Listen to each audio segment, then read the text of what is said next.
européenne, c'est sans doute l'expression qui convient le mieux, même si elle ressemble au nom d'un nouveau parti politique. L'Union européenne a donc vu le jour en pleine nuit à Maastricht, un événement historique, a aussitôt commenté Roland Dumas. Pourquoi un tel enthousiasme? Sans doute parce que la famille des 11 a tenté de mettre au monde un nouveau citoyen européen. Simone Veil, notre invitée, nous donnera son sentiment dans un instant depuis Strasbourg. Bonsoir. Madame. Bonsoir. Mais tout d'abord, faisons connaissance avec Pascal Verdeau, avec l'Européen nouveau. La salle de presse du sommet de Maastricht la nuit dernière, ambiance décontractée entre deux interruptions de séance. À ce moment-là, les journalistes avaient oublié qu'ils vivaient un événement historique. Et pourtant, le nouvel homme européen grandit. Il garde son identité nationale, surtout les Anglais, et acquiert une citoyenneté européenne. Concrètement, les ressortissants de la communauté pourront être électeurs et éligibles pour les scrutins locaux à l'endroit où ils résident. Avant la fin du siècle, l'Européen utilisera une monnaie unique, l'écu. L'accord conclu sur l'union économique et monétaire, les Anglais prendront le train en marche s'ils le souhaitent un peu plus tard, vient parachever le volet économique, le marché unique européen. Cet accord sur la monnaie, c'est le signe concret de l'unité du vieux continent. Deuxième volet, l'union politique. Sur la politique étrangère commune, un petit pas, mais le citoyen européen aura du mal à s'y retrouver. Vote à l'unanimité dans certains cas, à la majorité qualifiée dans d'autres. Disons que les Anglais pourront toujours décider seuls de faire la guerre des Malouines, les Français de procéder à des essais nucléaires.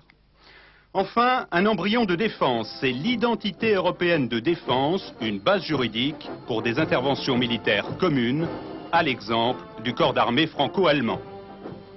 Voilà donc un nouvel homme européen ragaillardi, plus fort et qui pourra accueillir les Européens de l'autre Europe avant que la contagion nationaliste ne menace le bel édifice élaboré à Maastricht. Le citoyen européen vivra ou devra vivre de la même façon dans tous les pays de l'Union. Durée du travail, santé, transport, culture, tout ce qui fait notre vie quotidienne sera harmonisé, mais difficilement. Agnès Molinier. L'Europe sociale ne changera rien aux fiches de paye. Si elle reconnaît le droit à une plus juste rémunération, elle laisse à chaque État la liberté d'en fixer les modalités. Ce qui peut changer, c'est d'abord les conditions de travail. Exemple, le travail de nuit des femmes. En France, il est interdit, mais la Cour européenne vient de juger cette interdiction contraire à la loi communautaire. Pour harmoniser ces situations nationales, l'Europe s'est dotée en 89, lors du sommet de Strasbourg, d'une charte sociale. Elle établit les droits fondamentaux des travailleurs, mais jusqu'à présent, elle n'avait guère dépassé le stade de la déclaration d'intention. Le sommet de Maastricht a levé deux obstacles majeurs. D'abord, l'opposition anglaise. Les 12 ont trouvé un compromis pour négocier à 11. Ensuite, la règle de l'unanimité. Désormais, des décisions pourront être prises à la majorité. Moi, je considère que l'accord représente une chance, mais le vrai problème devant lequel nous sommes aujourd'hui, c'est de savoir comment les organisations syndicales et les gouvernements vont saisir cette chance pour donner une visibilité sociale à l'Europe et pour faire en sorte que le social soit raccroché au train de l'Europe. Après Maastricht, les États auront moins d'excuses à ne pas faire l'Europe sociale, mais ils devront tenir compte d'un facteur déterminant. 12 millions d'Européens sont au chômage, soit presque 10% de la population active. Mais cette Europe sociale, les Anglais n'en veulent pas. Ils tiennent à leur insularité, c'est-à-dire à leur singularité. Christine Lehéran. John Major, plus que jamais fier d'avoir tenu tête aux Européens du continent. Cet après-midi, devant son Parlement, il est venu donner des comptes avec une grande assurance. Jeu 7 et match pour la Grande-Bretagne, comme il l'a déclaré à l'issue du sommet. Un match où il conserve la souveraineté des îles britanniques en refusant de se plier aux règles communautaires sur le terrain social surtout. Donc pas de contraintes nouvelles dans la vie des entreprises. Major accueillant vainqueur au sein de son parti conservateur. Un enthousiasme très insulaire que relate la presse populaire du pays ce matin. The Sun félicitant le Premier ministre de ne pas avoir cédé notamment face aux avancées demandées par François Mitterrand. Une intransigeance liée à un enjeu, l'approche de nouvelles élections. Major a eu soin de ménager l'unité de son parti qui prône toujours la souveraineté. Mais il joue sur la corde raide. Les travaillistes se sont soulevés cet après-midi contre son attitude. Ils y voient un isolement de plus en plus grand pour la Grande-Bretagne.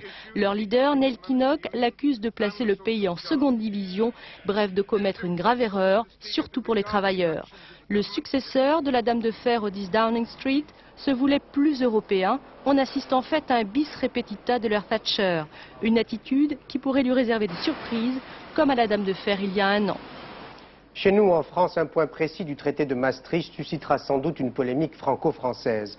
L'Union européenne autorisera en effet ses citoyens à voter lors d'élections locales dans le pays où ils résideront. Un Allemand vivant à Toulon pourra par exemple voter lors du scrutin municipal, mais cette éventualité passe nécessairement par la réforme de la Constitution. Jérôme Catala.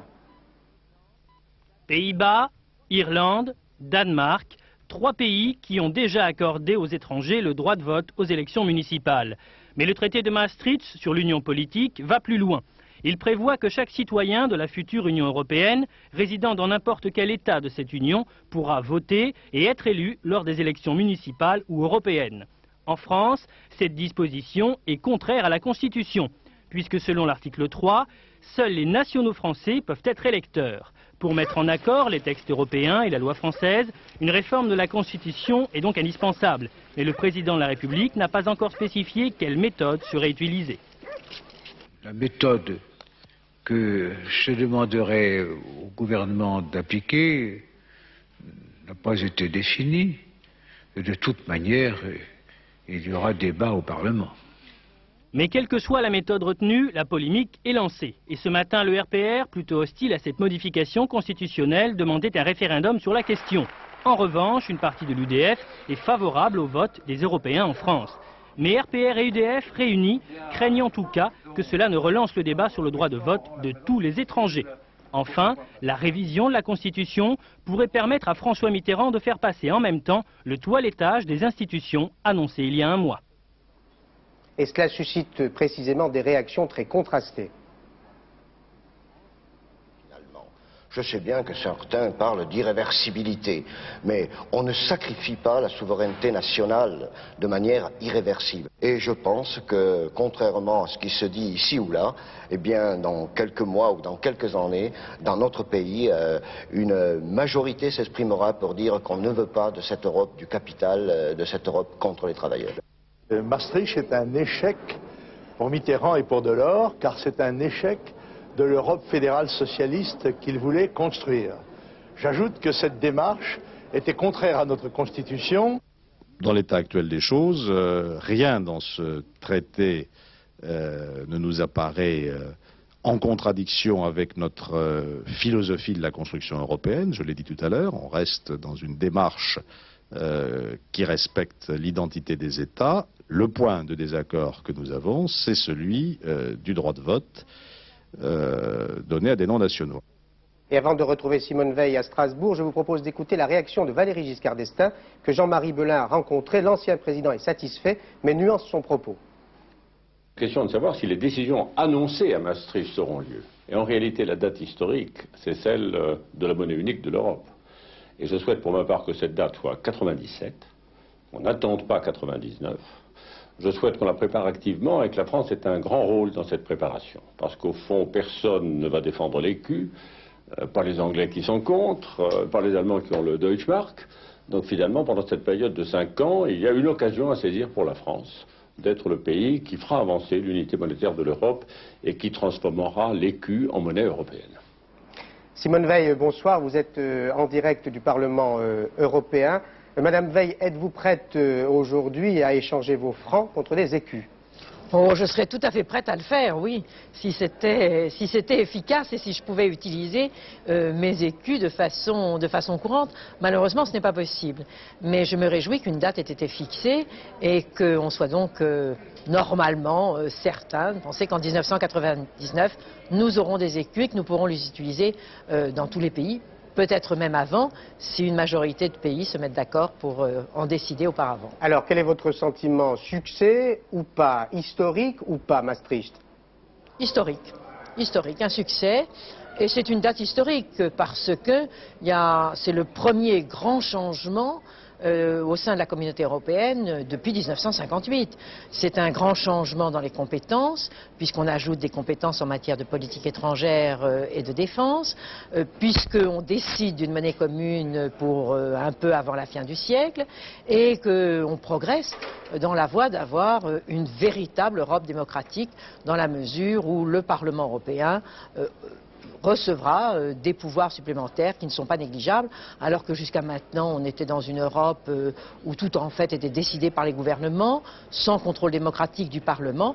Il y a un changement tout à fait significatif sur le plan législatif et sur un plan dont on parle moins, mais qui est la possibilité pour le Parlement de contrôler réellement la Commission, puisque avec le droit d'investiture du Parlement sur la Commission et en même temps la concordance organisée entre une législature du Parlement et un mandat de la Commission, on organise réellement une dialectique entre les deux, une dynamique, pour donner des pouvoirs au Parlement pour contrôler la Commission. Madame Veil, de toutes les personnalités de l'opposition que l'on vient d'entendre dans le journal, vous êtes manifestement la plus enthousiaste.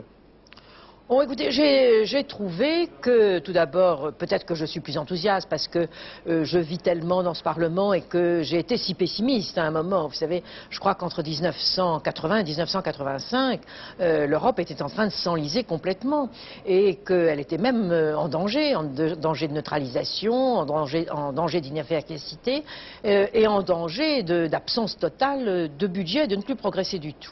Alors, il y a eu l'acte unique qui a permis d'avancer et puis elle était de nouveau en danger au moment des événements de 1989. On aurait pu penser, face à ce bouleversement, et d'ailleurs certains ont essayé, de dire, au fond, l'Europe n'a plus d'objet. Monsieur Chevènement a bien dit, la chute du mur de Berlin n'a fait qu'une victime, c'est Monsieur Delors. Donc beaucoup de gens espéraient en profiter pour enterrer l'Europe communautaire. Madame Veil. Il y a eu un sursaut, et aujourd'hui on fait ce bond, qui est un véritable bond en avant. Alors je suis optimiste. Il y a deux drapeaux derrière vous, Madame Veil, le drapeau français, le drapeau européen. Ne craignez-vous pas qu'à terme, le drapeau bleu finisse par envelopper le drapeau tricolore? En d'autres termes, que la souveraineté française soit écornée? Pas du tout. Sur deux plans. Tout d'abord sur le plan psychologique. Moi j'observe qu'à vivre ici entre Européens, nous vivons ensemble, 12 pays de la communauté, les représentants de 12 pays, et nous travaillons ensemble. Eh bien, d'une certaine façon, ça exacerbe nos sentiments nationaux.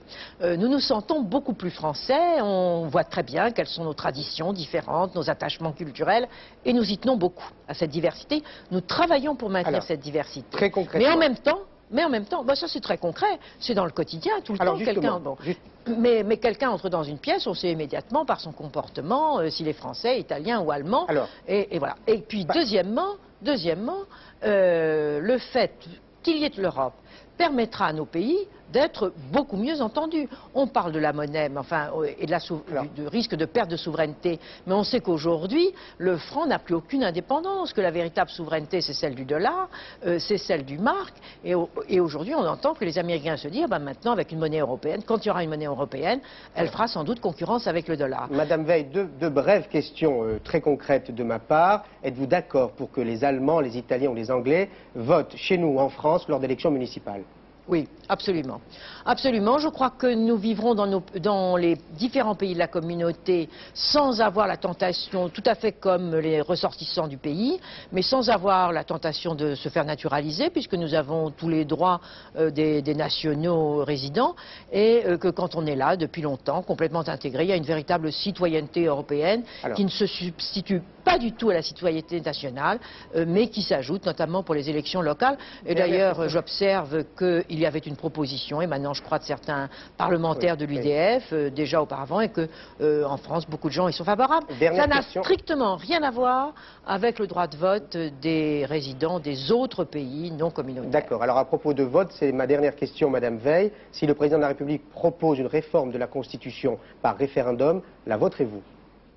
Mais ça dépend quelle sera cette... Sur les immigrés? Ah oui, si c'est uniquement sur ce point, oui, certainement. Maintenant, est-ce qu'on n'en profitera pas pour mettre dans les mêmes questions autre chose? C'est une autre question. Puis je crois qu'il faut être très clair et qu'il faut que ce référendum soit le oui éventuel à la question qui est posée et que ça ne puisse pas être interprété comme un vote donnant un blanc-seing au Parti socialiste ou au président de la République. Il faut pouvoir répondre à une question par la réponse à cette question et pas à autre chose. Merci Simone Veil. Scandale à Marseille, Bernard Tapie et les joueurs de l'OM auraient été écoutés, fichés pendant plusieurs années par un employé du conseil régional Provence-Alpes-Côte d'Azur.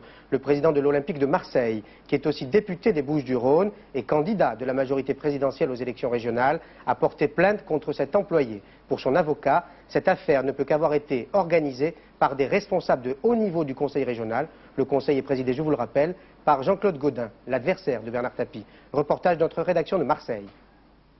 Qui travaillait pour le compte du conseil régional a été inculpé dans la mesure où cette personne constituait des fichiers tant sur Bernard Tapie, personne physique, que sur Bernard Tapie, ex-qualité de président de l'Olympique de Marseille, mais également sur des joueurs de l'OM. Il s'agissait de renseignements recueillis à partir de ces fichiers, tout à fait intimes. Il s'agit de M. Fernand Sinsène qui est inculpé pour infraction à la loi de 1978 relative à la constitution de fichiers et aux libertés. Qu'est-ce qui prouve que cette personne travaillait pour M. Gaudin? De toute manière, ceci est indéniable. Cette personne était employée auprès du conseil régional. Il avait des bulletins de paye, bien que ceci mentionne qu'il n'était que vacataire. Il mentionnait très ostensiblement qu'il était chargé de mission auprès de la présidence du conseil régional. Il était en contact depuis plusieurs années avec le conseil régional et ses responsables. Et dans ces conditions, il est difficile de nier les liens qu'il y avait avec le conseil régional. Le policier français accusé d'avoir transmis à Beyrouth une liste d'opposants libanais se rétracte. Le brigadier-chef Jean-Pierre Vérard dément avoir passé des aveux, mais le ministère de l'Intérieur persiste. Reportage de Béatrice Nivois et Caroline Sins. Suspect numéro 1, Jean-Pierre Vérard, ici chez lui, après avoir été suspendu de ses fonctions. Ce brigadier-chef au commissariat du 16e arrondissement a été interrogé les 2 et 3 décembre par la police des polices. Il reconnaît alors avoir donné la liste des 85 opposants au gouvernement libanais à un membre de l'ambassade libanaise à Paris. Depuis, Jean-Pierre Vérard a pris un avocat, Maître Collard, et revient sur ses déclarations. Je dis à monsieur le ministre que je suis tout à fait qu'il se trompe. Qu'il se trompe, il faut qu'il aille chercher ailleurs. Moi, je pense qu'il y a 2 possibilités. La première, soit qu'elle a été donnée le soir même du 21 octobre, de la manifestation, parce que beaucoup de monde l'a vu, cette liste. Beaucoup de monde l'a eu entre les mains, cette liste, le soir de la manifestation. La deuxième possibilité, c'est qu'effectivement, il y a peut-être eu, le 26 octobre, quelque chose, soit peut-être un petit report intime, j'en sais rien, à l'ambassade du Liban, et qu'elle a été remise ce jour-là. Aujourd'hui, le ministère de l'Intérieur réitère ses affirmations. Jean-Pierre Vérard a donné cette liste entre le 4 et le 7 novembre, soit plus de 15 jours après la manifestation des opposants libanais. Il l'aurait remise à Wissam Chami, secrétaire à l'ambassade du Liban. Ce dernier doit être entendu prochainement par le juge d'instruction. D'après nos renseignements, il est arrêté à l'ambassade du Liban et à l'ambassade, ils ont reçu la lettre d'expulsion. Normalement, il doit être expulsé vendredi. Ce soir, le ministère de l'Intérieur soutient que Wissam Chami sera bien entendu avant d'être expulsé. De son côté, l'avocat du brigadier-chef Vérard demande que la commission de discipline, devant statuer sur le sort de son client, soit rendue publique. Bavure tragique à l'Hôtel-Dieu à Lyon. Une jeune femme de 24 ans, enceinte de 5 mois, a subi contre son gré une interruption volontaire de grossesse. Isabelle Dupont. Le 27 novembre, 2 femmes se présentent au service gynécologique de l'Hôtel-Dieu. Toutes 2 sont asiatiques, parlent peu le français et surtout portent le même nom de famille. L'une, enceinte de 4 mois, doit subir une consultation normale de grossesse. L'autre est envoyée en urgence pour faire enlever un stérilet. Et c'est l'homonymie de ces 2 patientes convoquées au même moment qui entraîne une tragique confusion. Il y a eu interversion finalement de ces 2 femmes.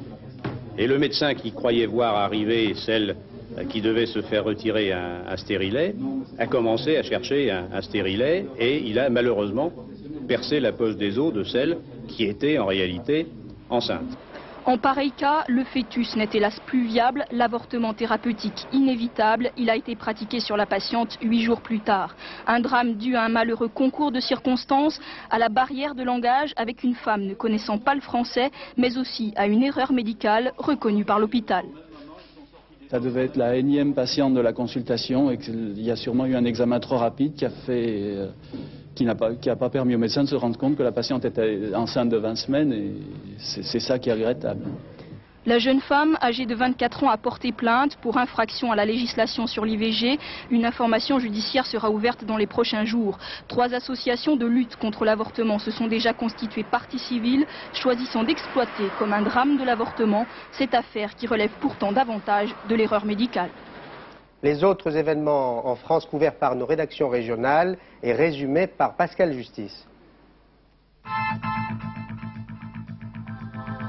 Jocelyn, un appelé de 19 ans, est mort hier dans une caserne de Metz des suites d'un malaise au cours d'un exercice. Il souffrait de problèmes pulmonaires et cardiaques et venait d'être sanctionné par son supérieur à une série de pompes quand il a été pris de malaise. Le parquet de Metz a ouvert une information judiciaire après le décès du jeune homme, mais selon l'autopsie, la mort ne serait pas liée à l'exercice qu'il effectuait.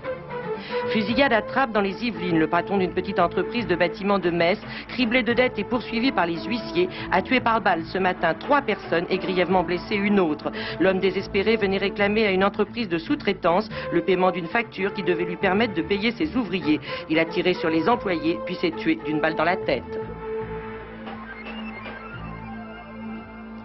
Coup de filet dans les milieux proches de l'ETA, dans le cadre d'une opération d'envergure nationale ayant pour but de remonter jusqu'aux membres du mouvement séparatiste basque. Au moins 5 personnes des proches de l'ETA ont été interpellées et placées en garde à vue à Angers, Bordeaux et Biarritz. Parmi elles, Isakoum Rekaldé, l'épouse de Santi Potros, incarcérée en France et considérée comme le numéro 2 de l'ETA militaire.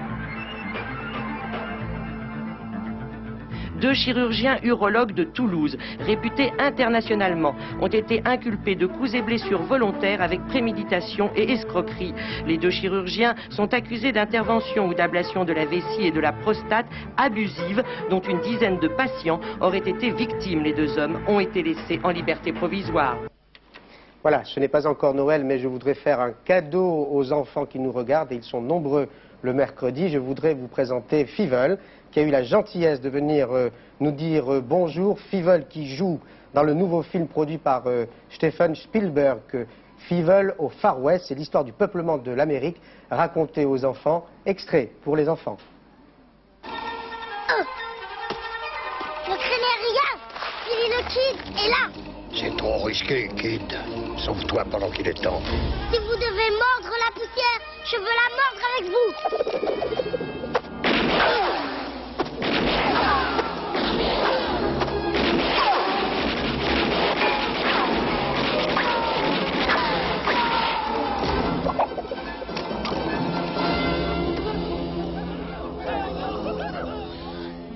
Tu m'as sauvé la vie. Je n'oublierai jamais, Kid. Tiens, fiston, tu as mérité de porter cette étoile.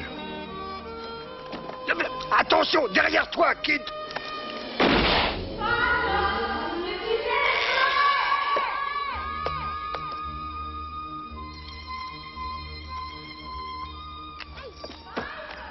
Ah, Fievel, vous n'avez pas porté vos pistolets avec vous? Non, Fievel ne veut pas parler. Fievel est très discret. Il préfère vous recommander d'aller le voir au cinéma. Bonsoir, Fievel. C'est la fin de ce 19-20. Marc Hautement, notre autre Fievel, vous donnera d'autres informations en milieu de soirée. Et Michel Touré vous parlera du temps. Bonsoir, Fievel. À demain, 19h. Bonsoir.